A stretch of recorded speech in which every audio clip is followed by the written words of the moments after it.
Kita balik lagi di Generasi Mecin, kita di segmen terakhir masih dari Sotis Residence Pejompongan, dari The Maleo Restoran ya, masih dengan Pak Rahmat dan juga Pak Yudi.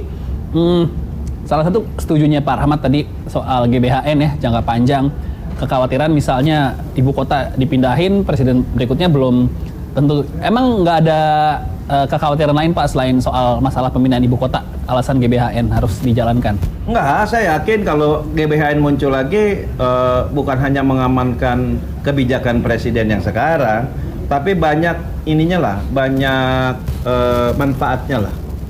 Nah oleh karena itu pembangunan kita kan harus berkesinambungan supaya misalnya kalau periode ini pasang pondasi itu harus naik periode berikutnya walaupun presidennya ganti. Nah soal pindah kota Jakarta, kalau saya sih sekarang Pak Yudi secara pribadi nggak setuju. Bukan nggak setuju, saya sih pengen pindah aja deh. Oh, macet ya. Karena Bukan Bapak warga macet, Betawi. supaya saya sebagai masyarakat inti Jakarta, masyarakat Betawi lebih punya peluang nih menata Jakarta. Pasti saya undang-undangnya bukan undang-undang 29, rubah undang-undang kan. Di sana bikin undang-undang khusus ibu kota baru. Kita kembali ke undang-undang 32 otonomi. Jadi wali kota dipilih langsung, ada DPRD tingkat 2. Di Jakarta Pusat saya bisa jadi raja kecil daripada sekarang ibu kota negara tinggal di ibu kota negara. Orang Betawi tetap aja ada di pojok. Oke. Ini jadi saya pikir kalau emang pindah, yuk udah pindah deh. Oleh karena itu saya dukung tuh GBHN supaya pindahnya ini tidak tersendat. Karena pindah ini bukan proses gampang. Ya. 400 sekian triliun. Ya. Menyediakan duit berapa tahun gitu loh. Belum aset-aset negara di sini. APBN, Iya. Seperti APBN. Lalu katanya beban APBN cuma diambil 19%. Lalu yang 81% duitnya dari penyertaan BUMN swasta segala macam. Nah ini jangan-jangan di yang 81% ada kong kaling kong, larinya nanti korupsi lagi. Iya. Udahlah, kalau negara belum mampu menyediakan dana segitu besarnya ditunda dulu karena tidak urgent. Emang ada apa di Jakarta? Iya. Nggak ada apa-apa kalau misalnya di sini terlalu banyak bebannya, bukan beban negara pemerintah Indonesia, beban gubernur. Gubernur ini dengan APBD hampir 100 triliun, duitnya banyak. Nggak usah khawatir. Jadi saya yakin Pak Presiden cuma mau meninggalkan sejarah. Kan dia sekali-sekali yang tidak bisa, kan kadang-kadang tagline-nya yang tidak bisa dilakukan oleh presiden terdahulu, oleh Jokowi bisa. Nah, saya setuju itu. Tapi untuk yang satu ini bukan perkara mudah, 460 triliun. 5 tahun.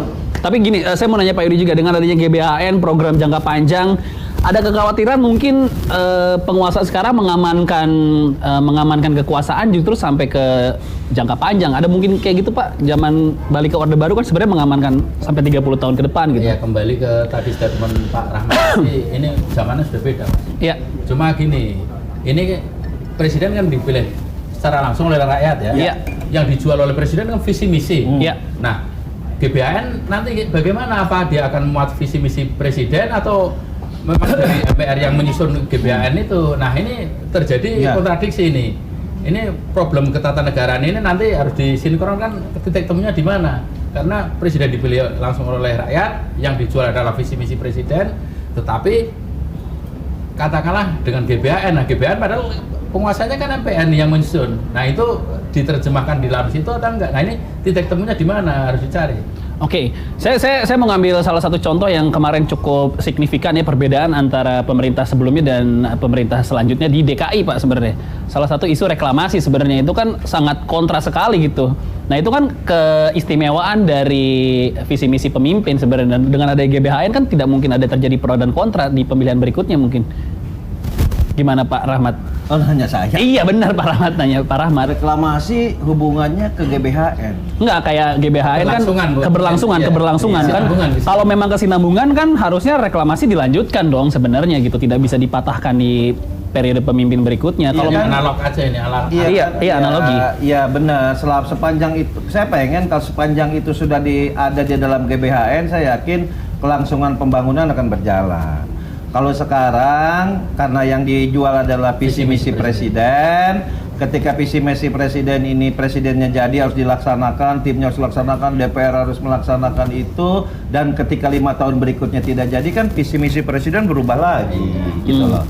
Kalau tadi analogi reklamasi Iya. maksudnya reklamasi Jakarta, Batam, Singapura. Jakarta lah, Jakarta lah. Kalau Yang itu mah paling- udahlah, itu cacat hukum. Gak usah dibicarain, orangnya udah kasihan, gak usah diomongin. Tapi itu. diterusin juga akhirnya Pak. Ya diterusin karena begini, reklamasi itu ada terjadi, walaupun reklamasi itu tidak berizin, kan ya? Oke. Bagaimana IMB belum muncul, udah ada bangunan, ya kan? Saya pun jadi gubernur, saya stop gitu loh. Oh ini untuk kepentingan negara, buat rakyat, negara yang mana? Rakyat yang mana? Orang leafletnya udah dipasarin di Singapura. Rakyat yang mana? Sama saya jadi gubernur, saya stop itu. Nah sekarang karena fisiknya sudah berdiri, supaya ajas manfaat, cuman ditertibkan gitu loh. Oke. Ini untuk apa peruntukannya? Kalau dijual duitnya buat apa? Buat kemana? Kembali ke rakyat lagi. Oke, Pak Yudi. Kalau Anies udah bener deh, Anies sampai ada salahnya. Sulit salahnya ya. Iya, ya. Pak Yudi, Hampir. kalau dengan pernyataan Pak Rahmat tadi menutup money politics dengan kembali ke GBHN dan amandemen segala macam, memungkinkan Pak? Money politik saya tidak yakin akan tertutup dengan kembali ke pemilihan oleh MPR ya. Saya tidak yakin. Karena hanya akan pindah, misalnya ini lewat kantong satu, ini kiri, kemudian akan lewat kantong kanan. Enggak kantong, kalau ini tas nih. Nah iya tas ya, Koper ini. ukurannya koper ya. Karena seperti Pak Rahmat bilang, berapa jumlah anggota DPRD maupun DPR yang terlibat korupsi kan? Nah, kita memang problemnya di situ Mas. Jadi pemilihan menurut saya tidak usah diganti, tetap secara langsung. Setuju. Cuma sistemnya tadi, sistem pemilunya supaya lebih rigid, supaya tadi money politik itu bisa dieliminasi, walaupun Oke. tidak 100%. Ya. Jadi idealnya pemimpin tampil hanya di media, di beberapa panggung saja, kurang lebih seperti Dan semua biaya sosialisasi negara yang menyiapkan. Oh, oke. Itu.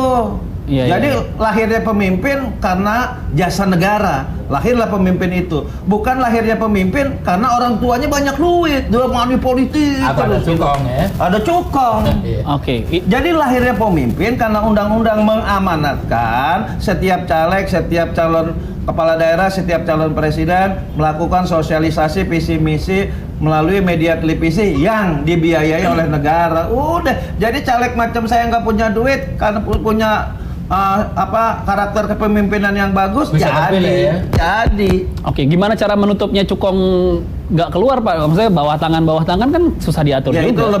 lebih sempit lah daripada bebas kayak begini kan, repot bebas kayak begini. Oke. Kalau sekarang nih hari ini yang datang tim sukses A, Pak Yudi ke kampung A, besok tim sukses B ke kampung itu juga, waduh money politik terus nggak karu-karuan. Oke, nah, Pak Yudi, menurut Pak Yudi ini akan terrealisasi atau wacananya berhenti di sini Pak Yudi? Jadi mungkin amandemen ini seperti kekhawatiran saya sejak awal itu memang akan membuka kotak Pandora. Iya. Tapi ini parpol-parpol sepanjang mereka sepakat bahwa amandemen terbatas hanya sebatas undang-undang dasar GBHN akan jadi. Itu tetap. Dan itu bukan ranah, mohon maaf, presiden ya.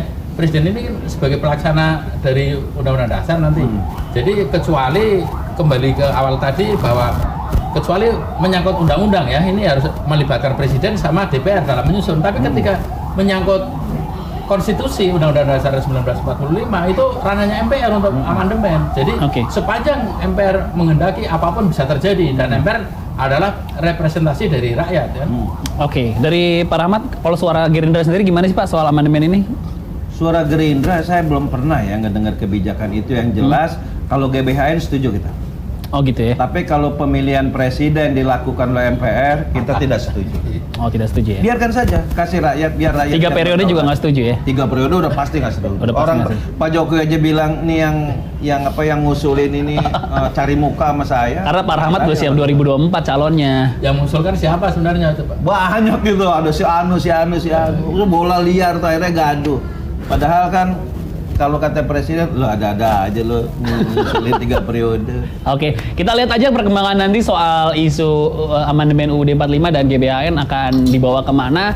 Yang jelas di sini kita sepakat semuanya untuk ke arah Indonesia dan sistem yang lebih baik lagi, kurang lebih, dan pembangunan berkesinambungan. Terima kasih Pak Rahmat. Ada yang mau disampaikan lagi Pak Rahmat? Cukup, saya kira yang paling penting sekarang menurut saya jangan ada gaduh lagi. Kita sudah lelah, sudah capek. Dukung kepemimpinan Presiden Jokowi sampai masa baktinya habis. Ketika nanti Pilpres 2024 kita dalam kondisi kondusif, akan sehat, akan muncul pemimpin-pemimpin yang muda. Kita berharap pemimpin muda ini lahir dari suasana yang tenang, bukan suasana gaduh kayak kemarin. Oke, Pak.